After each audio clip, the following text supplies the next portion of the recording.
নমস্কার বন্ধুরা, welcome back to my channel. কেমন আছেন সবাই? আশা করি সবাই খুব ভালো আছেন। তাহলে চলুন দেখে না যাক আমার আজকের রেসিপি পটল, আলু আর মাছের ডিমের বড়া করে তরকারি। এখানে আমি পটলগুলো অল্প অল্প খোসা ছাড়িয়ে কেটে নিয়েছি একটু বড় করে, আর আলুগুলোকেও আমি একটু বড় বড় করে কেটে নিয়েছি। তাহলে চলুন রেসিপিটা শুরু করা যাক। প্রথমে আমি মাছের ডিমের বড়াটাকে রেডি করে নেব।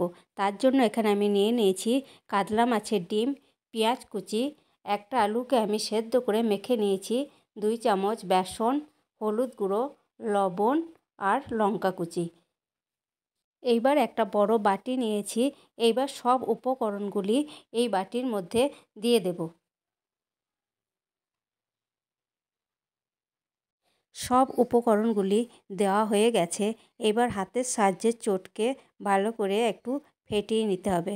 ফেটিয়ে নিলে বড়া খুব নরম আর সফট হয়। যেহেতু আলু দেওয়া আছে, আলু দিলে বড়া মুচমুচে খেতে হয় আর নরমও হবে খুব সুন্দর। তো এখানে একটা কথা বলে রাখি, আলুর বদলে আপনারা মুড়ি গুঁড়িয়েও দিতে পারেন, তাতেও খুব সুন্দর খেতে হয়। যাই হোক, বড়াগুলো ভেজে নেবার জন্য এবার আমি একটা কড়াই বসিয়ে দিয়েছি। কড়াইয়ে দিয়ে দিয়েছি কিছুটা পরিমাণ সাদা তেল। তো আপনারা সর্ষে তেলও ব্যবহার করতে পারেন।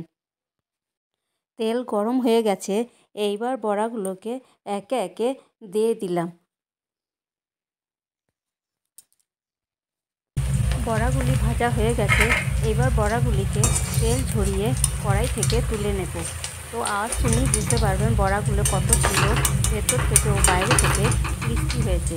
তো এখানে একটা কথা বলে রাখি, বড়াগুলো কখনোই হাই ফ্লেমে ভাজবেন না, লো টু মিডিয়ামে ভাজতে হবে।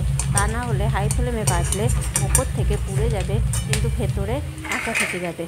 তাই আমি এগুলিকে লো টু মিডিয়ামেই ভেজে নিয়েছি। দ্বিতীয় ব্যাচেও বড়াগুলি ঠিক একইভাবে ভেজে নিয়েছি। সব কটা বড়া ভাজা হয়ে গেছে। ফিরে এলাম রান্নার মূল পর্বে। তো বড়া ভাজার তেলের মধ্যেই আমি প্রথমে আলুগুলোকে ভেজে নেব। তো আলু ভাজা হয়ে গেছে। এইবার আলুগুলোকে তেল থেকে ছেঁকে তুলে নেব। আর ওই তেলের মধ্যে পটলগুলোকেও ভেজে নেব। পটল দিয়ে দিলাম। পটল ভাজা হয়ে গেছে। পটলগুলিকেও তুলে নিলাম।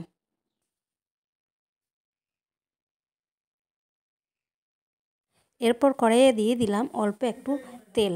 আপনারা চাইলে তেলের পরিমাণটা বাড়িয়েও দিতে পারেন। আর ফোড়নের জন্য দিলাম গোটা জিরে আর শুকনো লঙ্কা। এইগুলি 30 সেকেন্ডের মতো ভেজে নিলাম। এরপর দিয়ে দিলাম একটা পেঁয়াজ বাটা। তো পেঁয়াজ বাটাটাও আমি ভেজে নেব। পেঁয়াজ বাটা ভেজে নিলাম। এরপর দিয়ে দিলাম 1 চামচ আদা রসুন বাটার পেস্ট। তো এইগুলিও আমি পেঁয়াজের সাথে ভালো করে ভেজে নেব। দিয়ে দিলাম বেশ খানিকটা লবণ। তো পরে আমি আবার চেক করে যদি প্রয়োজন হয় তখন আবার দেব। দিয়ে দিলাম টমেটো বাটা। টমেটো বাটা আদা রসুন পেঁয়াজের সাথে ভালো করে কষিয়ে নেব, তা না হলে টমেটো বাটার কাঁচা গন্ধ থেকে যাবে। টমেটো বাটা, পেঁয়াজ বাটা, আদা বাটা, রসুন বাটার সঙ্গে ভালো করে কষানো হয়ে গেছে। এবার দিয়ে দিলাম রান্নার রেগুলার মশলা, জিরে গুঁড়ো, ধনে গুঁড়ো, হলুদ গুঁড়ো, লঙ্কা গুঁড়ো আর কাশ্মীরি লঙ্কা গুঁড়ো। এগুলোও ভালো করে কষিয়ে। এরপর মশলার প্লেটটা ধুয়ে অল্প জল দিয়ে দিলাম, যাতে করে মশলাগুলো পুড়ে না যায়। তো এইবার 3 থেকে 4 মিনিট অল্প অল্প করে জল দিয়ে মশলাটাকে কষতে থাকবো। রান্নার স্বাদটা মশলা কষানোর উপর নির্ভর করে। মশলা যত জল দিয়ে দিয়ে কষানো হয়, রান্নার স্বাদটাও তত বেড়ে যায়। দিয়ে দিলাম স্বাদ অনুযায়ী চিনি। চিনিটা আপনারা দিতেও পারেন, আবার নাও দিতে পারেন, পুরোপুরি অপশনাল। যাই হোক, মশলা কষানো হয়ে গেছে। এইবার দিয়ে দিলাম ভেজে রাখা আলু আর পটলগুলো। তো আলু আর পটল মশলার সাথে ভালো করে কষিয়ে নেব। মশলা আলু পটলের গায়ে লেগে গেছে। তো ভালোভাবে আলু পটলের সাথে মশলা মিশে গেছে। এইবার দিয়ে দিলাম জল। গ্রেভি ফুটে উঠেছে। এইবার দিয়ে দেব ভেজে রাখা বড়াগুলো। বড়া দিয়ে দিলাম। বড়াগুলো দেবার পরেও আমি 2 মিনিট ফুটিয়ে নিয়েছি। তো দেখুন বড়াগুলো খুব সুন্দর ফুলে উঠেছে। বানিয়ে নিলাম আলু পটল মাছের ডিমের বড়া করে তরকারি। তো আমি এখানে আর কিছু প্রয়োগ করছি না।